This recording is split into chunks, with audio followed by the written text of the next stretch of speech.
Mesdames et messieurs, bonjour et bienvenue à votre minute d'information. Nétrologie, l'animateur Folie Diran s'est éteint. Le paysage audiovisuel camerounais perd l'un de ses plus grands pionniers, l'animateur et producteur Folie Diran, de son vrai nom Veriton Agrien Tafen, est décédé hier soir à l'hôpital général de Yaoundé. Né en 1958 à Bafoussam, il s'est imposé à la CRTV grâce à l'émission Délire lancée au début des années 1990 et qu'il a animé pendant plusieurs années. Au-delà de l'animation, Folie Diran s'est distingué par son engagement pour la culture et la musique camerounaise. Son émission a révélé de nombreux artistes et servi de tremplin à la jeunesse. Son style libre et sa proximité avec le public ont marqué une génération de téléspectateurs à l'heure où la télévision devenait un vecteur culturel majeur. Sa disparition laisse l'univers médiatique en deuil, mais son talent restera gravé dans nos mémoires. Hommage, dernier voyage du journaliste Arnon Guéfac. Le monde des médias camerounais a rendu hier un dernier hommage à Arnon Guéfac.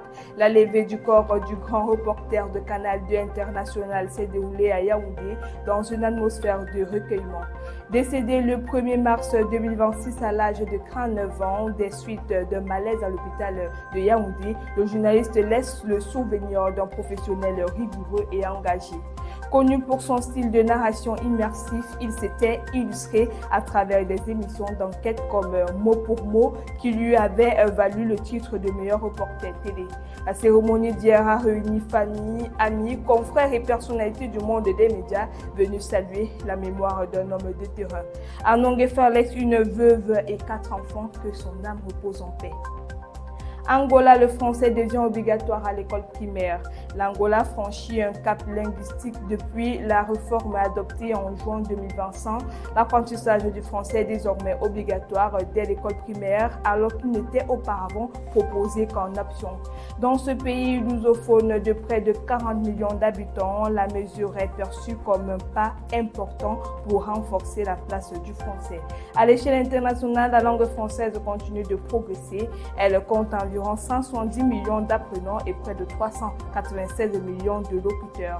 Une expansion largement tirée par le continent africain qui abrite aujourd'hui la majorité des francophones.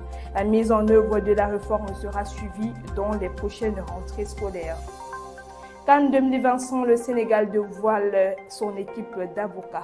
La Fédération sénégalaise de football a officiellement saisi le tribunal arbitral du sport dans le dossier relatif à la finale de la Coupe d'Afrique des Nations 2025. Le recours a été déposé le 25 mars en Suisse où siège la juridiction sportive internationale. Cette saisie fait suite à la décision du jury d'appel de la Confédération africaine de football qui a attribué la victoire au Maroc.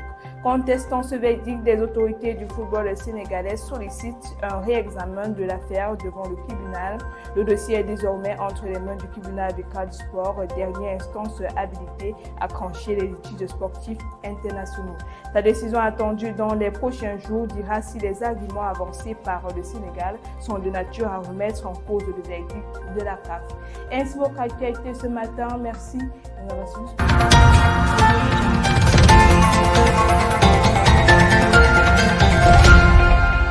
Campus TV, nous sommes ensemble.